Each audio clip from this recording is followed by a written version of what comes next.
За сайн байцгаана уу? 23 дахь өдрийн бичлэгээр явуулж байна. Би нөгөө гоё заагастай цөөрөн дээр ирсэн байна. Тэгсэн чинь бадамл маш гоё дэлбэлээд дэлбэлсэн байна. Вау! Гоё үзэсгэлэнтэй юм аа. Бадамлынхаа цэцэг бол одоо гээрлийн билеттэй тийм. Ийм болчих намартай шаварт ургасан хөтлөө тэр шавар нуурт ногт тосоогүй цэвэр ариун цэцэг гэж үздэг. За тийм бас тийм гоё лангтэй бадамлынхаа байна ягаан лангтэй. Тэгээд ингээ 3 бадамлынхаа гурлаад дэлбэлж гисэн байна. Тэг өөрөө бол юм маш их намагтай юм жижигхэн цэвэрэн байна. Тийм гоё зурмаар юм шиг байна. За тэгээд өнөөдөр гадаар ажилдаа явж юм. Би бас уух ус мэдээж уух ус хоолоо бэлдээд явлаа. Тэгээд их хоол бэлдэж амжаагүй ерөнхийдөө ингээд самар бэлдээд явж байгаа. За тэгээд өдөр бол сайхан энгийн хоолоо идэн.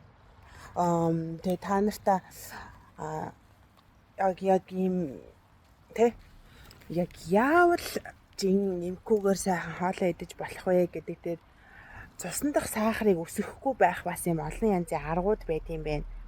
Би одоо энэ судлаад байна л да.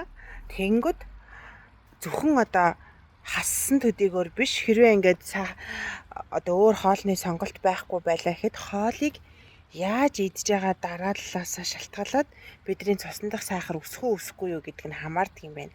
За жишээ нь бол за ингээ пицца идэх боллоо гэж бодъё. Тэнгүүд пицца ингээ дангаар нь идэх юм бол цусан дах сахар шууд өсдөг юм байна.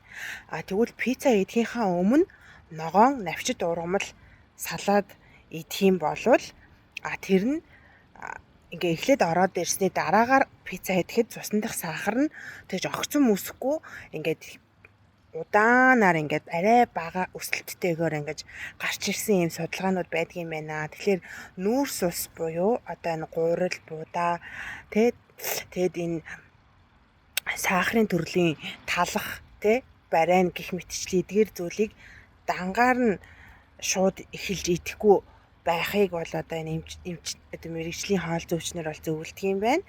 Тийм учраас тэрийг эхлээд сайхан эслэг тийм ээ ногоо навчид ургамал эслэг идээд ногоогоо идээд за дараа нь бол уураг тас идэхийг зөвлөж гин. За тэр нь бол мах байж болж гин, өндөг байж болж гин.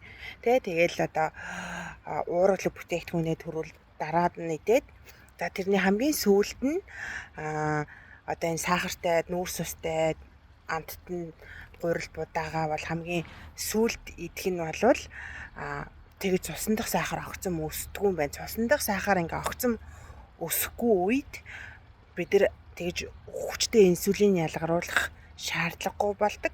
Хүчтэй инсулин ялгархгүй болвол бид нар нойр булчирхаа болоод тэр одоо өөх хадгалах тийм юу руу процесс руу шилждэг юм байна.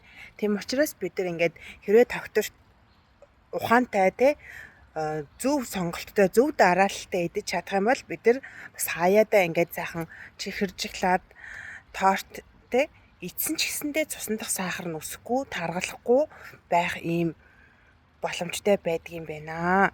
За тэгэхээр мэдээж одоо үүнд суралцах хэрэгтэй. Тэгэхээр хамгийн түрүүнд бол эхлээд сайхан эслэгээ идэх нь байна. Дараа нь бол уураг өөх тасаа идэх нь байна. За тэгээ дараад нь нүүрсээсээ идэх нь бол аюулгүй байдаг юм байна шүү. За тэгээ маргааш имчилгээрээ уулзъя баяртай.